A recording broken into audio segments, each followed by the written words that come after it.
ठाणे महानगरपालिका आणि ठाणे वाहतूक पोलीस यांच्या संयुक्त विद्यमानं आनंदपथ रस्ता आरोग्याचा अर्थात हॅपी स्ट्रीट विशेष उपक्रमाचं आयोजन.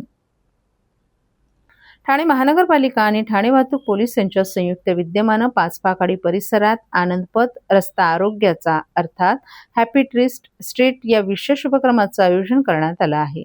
आरोग्य, उत्साह आणि सामाजिक एकात्मता वाढवण्याच्या उद्देशानं आयोजित या उपक्रमात नागरिकांसाठी विविध क्रीडा आणि सांस्कृतिक कार्यक्रमांची मेजवानी असणार आहे.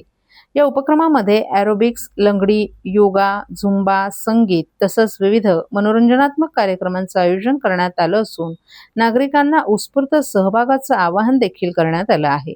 हा कार्यक्रम 17 ते 24 मे रोजी सकाळी 7 वाजता अरुणकुमार वैद्य मार्ग, ठाणे महानगरपालिका, पाचपाखाडी येथे पार पडेल. यावेळी मान्यवर पाहुण्यांच्या उपस्थितीत नागरिकांना आरोग्यदायी जीवनशैलीचा संदेश देण्यात येणार असून तरुणांना प्रेरणा मिळावी हा या उपक्रमामागील मुख्य उद्देश असल्याचं आयोजकांनी सांगितलं. या कार्यक्रमासाठी राजेश मोरे यांनी नागरिकांना मोठ्या संख्येनं उपस्थित राहण्याचं आवाहन केले. यावेळी श्रीपाद भालेराव, बाळा साठे, एकनाथ पोवळे आणि अनेक मान्यवरही उपस्थित होते.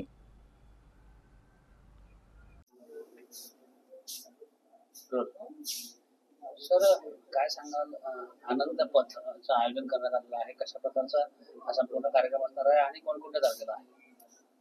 आनंद पथ रस्ता आरोग्याचा, आनंद पथ आनंदाचा ह्याचं आयोजन यावर्षी करण्यात आलेलं आहे. 5वं वर्ष आहे.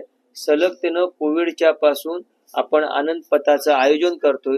वेगवेगळ्या संस्था ठाण्यातल्या त्यांच्या क्रीडा, कला ह्याचं प्रदर्शन करण्यासाठी, त्यांचं प्रात्यक्षिक दाखवण्यासाठी या ठिकाणी येतात आणि मोठ्या प्रमाणात सगळ्या ठाण्यातल्या कला क्रीडामधल्या संस्था इथे सहभागी होतात.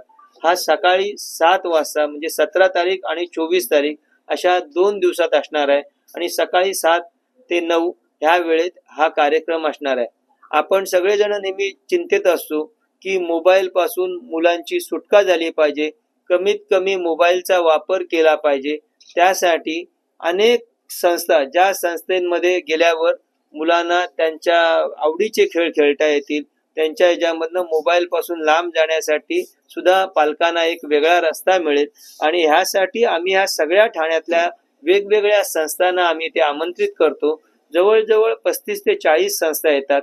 त्यामध्ये जिम्नॅस्टिक आहे, लंगडी आहे, खो खो आहे, कबड्डी आहे, म्हणजे पुढच्या दर 2 ह्याच्यामध्ये वेगवेगळ्या संस्था, कुस्तीपासून अनेक आर्चरी आहे, लाठी काठी आहे, आर्म्स रेसलिंग आहे, त्यानंतर रस्सी खेच आहे.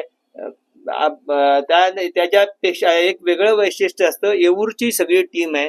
येऊरची ही टीम इथे लगोरी खेळते, गोट्या खेळतात, भोवरे खेळतात. आपल्या सगळ्यांना आपल्या बालपणात घेऊन जाऊन जे जुने खेळ सगळेजण आपण खेळत होतो त्याच्यामध्ये नेण्याचं काम ठाणेकरांना आनंद पथच्या मार्फत होतं. म्हणून आम्ही आपल्या मार्फत सगळ्या ठाणेकरांना आव्हान करतोय की आपण 17 आणि 24 ह्या 2 वेळेला सकाळी 7 ते 9 यावेळेस सगळ्यांनी सहभागी व्हा.